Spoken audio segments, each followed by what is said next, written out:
Welcome to the moment for June the 2nd, 2020 from Trinity United Church. I'm sitting out front of the in the parking lot, just getting ready for the day. And I just did this because I've noticed that someone has come and cleaned up all the flower beds so they look lovely, ready to bloom. And I know that if you have any extra bedding plants at home that you would like to help us beautify this beautiful open space, then here and in the front, you can drop them off anytime on Thursday or Friday morning, and Friday afternoon some busy little volunteers will come and plant them, and you can just leave them on the steps to the parking lot just as you go in the door there, and they will be sure to get them. As well, you'll notice that the shopping cart is out for granola bars and juice boxes, and then electronic recycling. The depots have all opened and we are able to continue that.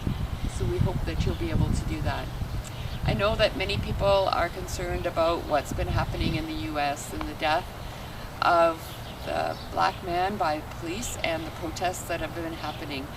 And so I invite you to read through and listen and look at the email that accompanies this. I have no easy answers for this, but I do remind us that God is with us as we struggle, and that God does not want this to happen, and that God has created all of us equally, and that we are all God's children.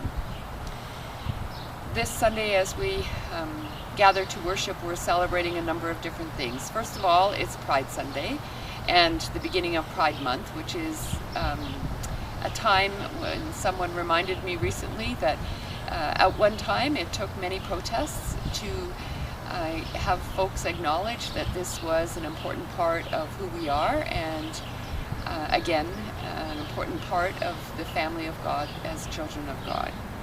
We're also celebrating the 95th anniversary of the United Church of Canada, and we're celebrating communion.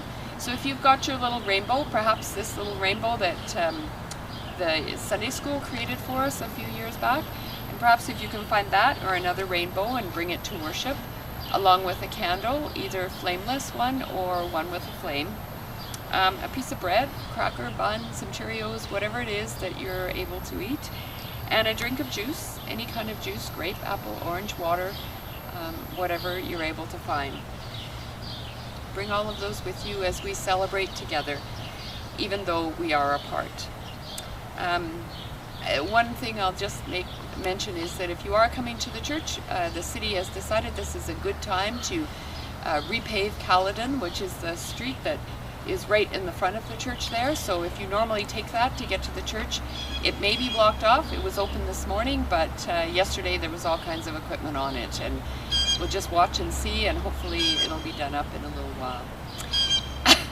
I do appreciate that folks have continued to be here with us as we celebrate these moments every week.